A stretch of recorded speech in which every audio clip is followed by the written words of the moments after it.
Good morning. Today is Saturday, January 15th, and our daily Bible reading for today finds us in Isaiah chapter 15. Thanks for tuning in today. I hope that you are enjoying your weekend so far, and we're excited to spend some time in God's Word this morning as we continue looking at the prophecy of Isaiah. Today, we are looking at the pronouncement or the burden that is being given against Moab, Moab being a very familiar neighbor to Israel. A lot of history between the two nations, and especially going all the way back to Genesis 19, I believe it is, where Lot's daughters have their incestuous relationship with Lot, and that's where this name Moab arises from. And then there is constant conflict between the two nations. In fact, Moab spends a lot of time under Jewish control throughout their history on the southeast corner of Judah. So there's just a lot going on here. And yet it shouldn't surprise us that whenever there is this great destruction that's coming up upon the land in the form of an imperialistic takeover, that not just Israel and Judah would suffer for it,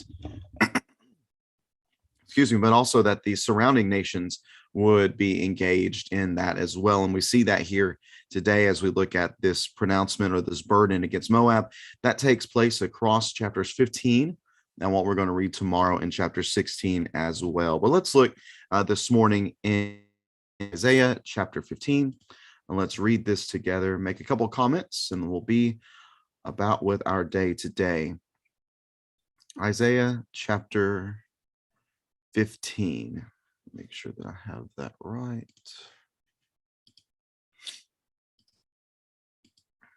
All right, Isaiah chapter 15. Isaiah 15, verse number 1, a pronouncement, or again, a burden concerning Moab.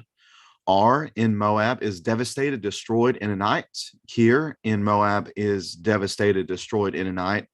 Dibon went up to its temple to weep at its high places, and Moab wails as Nebo and Medeba.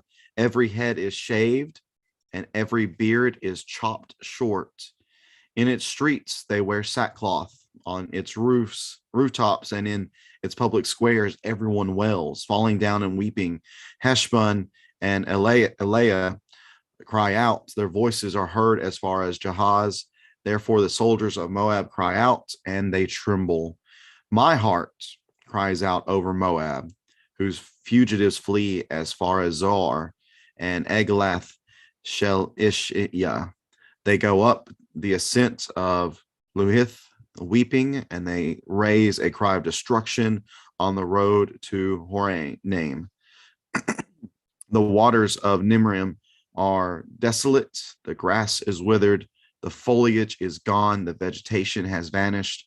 So they carry their wealth and belongings over the wadi of the willows, where their cry echoes throughout the territory of Moab. Their wailing reaches Eglaim, their wailing reaches Beer Elim. The waters of Dibon are full of blood, but I will bring on Dibon even more than this, a lion for those who escape from Moab, and for the survivors in the land. This is just a tough chapter, if we're being honest, just because it's purely negative. There's just destruction that abounds within this chapter. Going back up to verse number 1, there's devastation.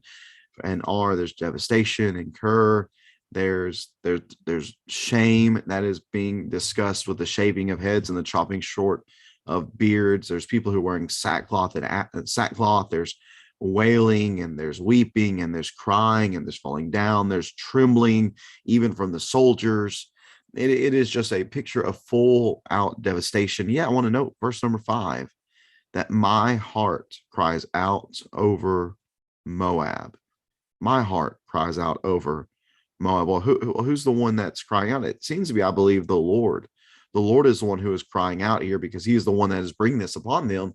But he's also crying out. And he's crying out because he sees this destruction, and he recognizes that this didn't have to be so.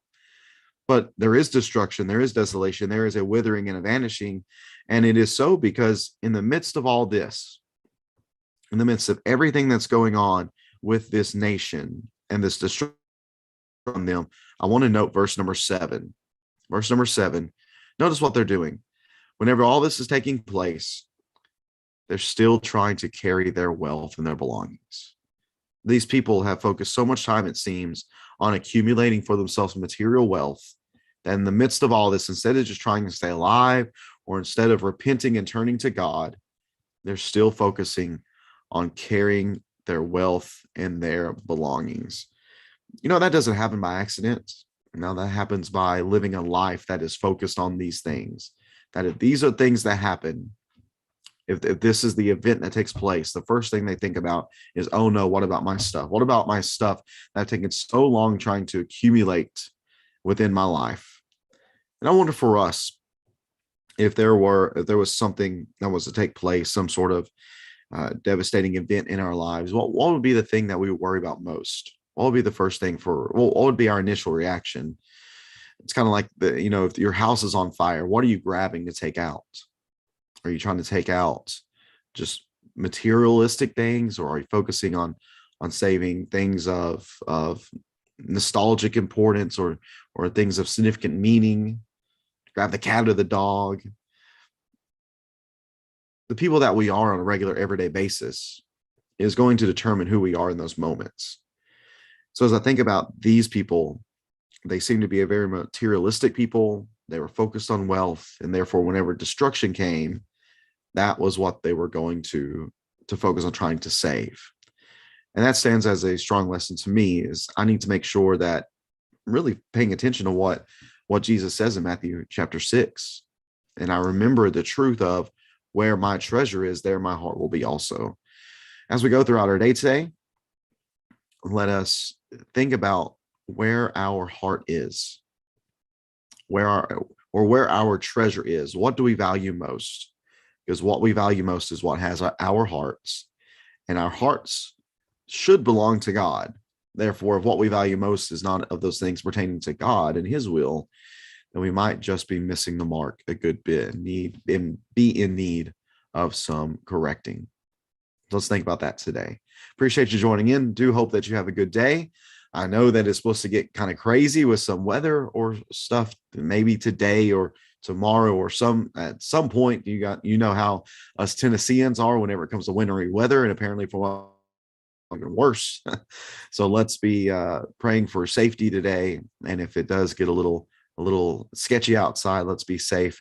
But I'm looking forward to seeing everybody tomorrow at our worship assemblies. We're going to begin the first lesson within a new textual preaching series in the letters of John. We're going to be going through 1st, 2nd, and 3rd John this year on the 3rd Sundays of each month. And we're going to kick that off tomorrow. Hope to see you there for not just that, but of course for our Bible classes beforehand, Bible classes for all ages. We'd love to have you join us if you're able to at the Loudon Church of Christ. Do hope you have a great rest of your day, though. Thanks for tuning in, and God bless.